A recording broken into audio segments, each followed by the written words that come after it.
이번 시간에는 중력의 모든 것에 대해서 배워보겠습니다. 이런 것들을 배워볼 거고요. 이제 수평으로 던진 물체의 운동에 대해서 가볼 건데요. 이게 여기서 어떤 사람이 수평으로 물체를 쭉 던졌는데 중력이 작용하기 때문에 중력이 휘어져서 이렇게 이런 식으로 운동을 하게 되는 그림이죠. 그래서 이 첫 번째 부분에 있는 공을 한번 데려와 볼게요. 일단 이 공은 중력이 있기 때문에 중력에 의해서 아래로 중력을 계속 받고 있겠죠. 그리고 이 중력의 크기는 F는 mg다 라는 거고, 또 중력과 속도가 g이기 때문에 이 말은 1초마다 속도가 g씩 증가한다 라는 거죠. 그래서 1초마다 속도가 g씩 증가하는 등가속도 운동을 하고 있다. 그래서 이 수직 방향으로는 등가속도 운동을 하고 있구나 라는 거를 알아냈고요. 다음으로 이제 수평 방향으로 어떤 운동을 하는지. 수평 방향으로는 아까 전에 어떤 사람이 던졌잖아요. 그렇기 때문에 그 던진 것에 의한 속도가 남아있어요. 몇인지는 모르지만. 그런데 이 상황에서 지금 공기저항이 없죠. 공기저항이 없다는 거는 속도 감소가 없다는 거예요. 그리고 공기저항 말고도 뭐 다른 받는 힘이 없어요. 받는 힘이 없다면 속도가 변하지가 않아요. 왜냐면은 아까 전에 말했듯이 힘이 0이면은 가속도도 무조건 0이기 때문이죠. 가속도가 0이면은 속도가 변할 수가 없다. 그래서 이 물체의 수평 방향으로는 V의 속도로 계속 등속 직선 운동을 한다. 수평 방향으로는 등속으로 같은 속도로 직선으로 쭉 이동을 한다라는 거죠.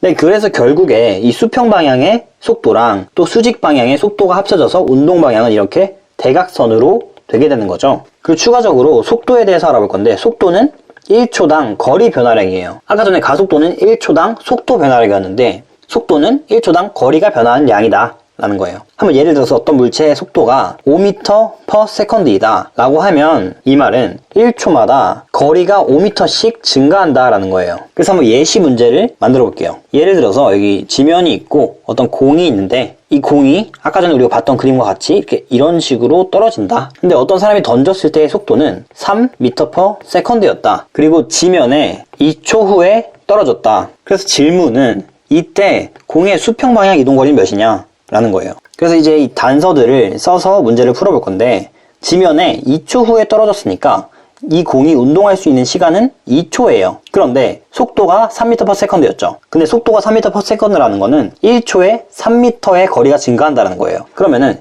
1초에 3m가 증가하면 2초에는 총 6m를 가겠죠. 그래서 답은 간단하게 그냥 6m가 됩니다. 이런 간단한 원리만 깨우쳐도 정말 어렵게 풀던 문제들을 쉽게 풀 수가 있어요. 그리고 이제 아래로 넘어와서 문제 풀 때 아주 중요한 내용들에 대해서 한번 다뤄볼 거예요. 한번 읽어보면 수평 방향으로 속도가 몇이든 아니면은 질량이 몇이든 떨어지기 전 높이만 같으면은 지면은 항상 같이 떨어진다 라는 거예요. 왼쪽 그림에도 이 A와 B의 수평 방향 속도는 다르죠. 질량도 다를 수 있어요. 그런데 결과적으로 지면에는 같이 도착을 했다라는 거예요. 그래서 높이만 같으면 지면에 무조건 같이 도착한다 라는 거죠. 그리고 다음 문장을 보면 물체가 어느 위치에 있건 어느 방향으로 운동을 하든 작용하는 힘은 항상 아래로 mg이다. 이것도 진짜 엄청나게 중요해요. 항상 아래로만 힘이 작용해요. 그래서 이 A에서 여기서도 mg가 아래로만 작용하고 여기서도 mg 아래로, 여기서도 아래로,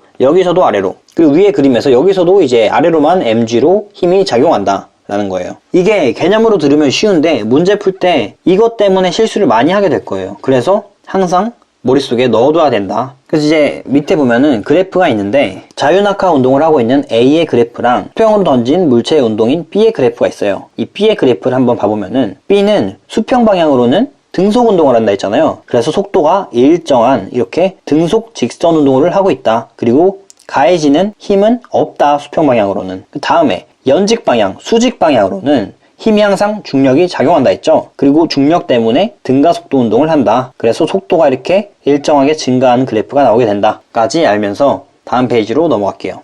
이제 뉴턴의 사고 실험이 나오는데 이게 뭐냐면은 뉴턴이 사과가 나무에서 떨어지는 걸 보고서 중력을 알아냈잖아요. 그런데 사과는 떨어지는데 왜 저기 있는 달은 안 떨어지냐 라는 질문에서 시작한 거예요. 그래서 이 원리를 깨우치고 다른 물체도 떨어지지 않고 계속 빙빙 돌게 만들 수 있지 않을까 라는 발상에서 시작한 건데, 지금 오른쪽에 원을 한번 그려봤어요. 원리를 한번 설명을 해드릴게요. 처음에 물체가 여기 있었어요. 그리고 수평 방향으로 이동을 쭉 하는 물체인 거죠. 그런데 물체가 수평 방향으로 이동을 해도 중력은 항상 중심 방향으로 작용을 하잖아요. 그래서 중력 때문에 이 수평 방향으로 이동한 거에서 좀 떨어진 거예요. 그래서 결국에는 이렇게 원 모양으로 이동을 하는 것처럼 보이게 된다는 거죠. 그래서 또 다음으로 또 다시 직선으로 이렇게 운동을 했어요. 그런데 그만큼 또 중력 때문에 당겨지게 됐어요. 그래서 이렇게 둥글게 운동을 하고, 그래서 결국에 이런 식으로 쭉 계속 운동을 할 수 있다는 거죠. 네, 이게 바로 원리이고, 이거를 지구에 어떻게 대입을 시키냐 하면은, 지구의 곡률이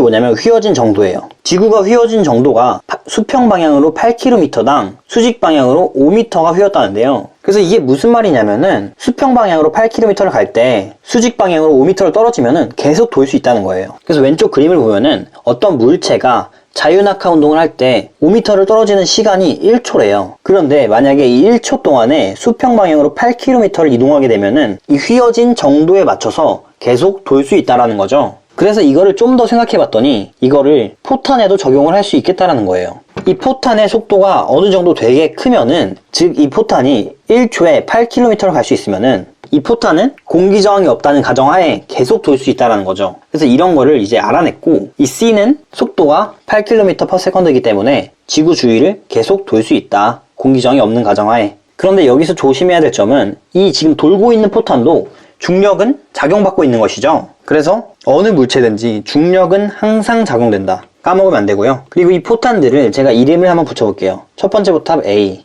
B, C가 있죠. 그래서 이 A, B, C의 속도는 어떻게 되냐를 한번 생각해 보세요. A, B, C의 속도 순서는 A가 가장 작고, 그 다음 B, 그 다음 C겠죠. C는 속도가 8km/s이기 때문에 계속 돌 수 있는 거고, B와 A 중에서는 같은 중력 가속도로 떨어지는데 반해서 B가 더 많은 거리를 갔으므로 B가 더 속도가 큰 거겠죠. 네, 그래서 이제 중력에 대한 내용을 한번 다 다뤄봤는데, 정말 제가 가르친 내용들을 잘 완벽하게 이해를 하면은 정말 한 90%의 문제들은 다 쉽게 풀 수 있을 거예요. 그래서 한번 열심히 공부를 해보시고, 영상이 유익하셨다면 구독 눌러주시고, 또 질문 있으시면 댓글 남겨주시고, 영상에 좋아요까지 남겨주시면 좋겠습니다.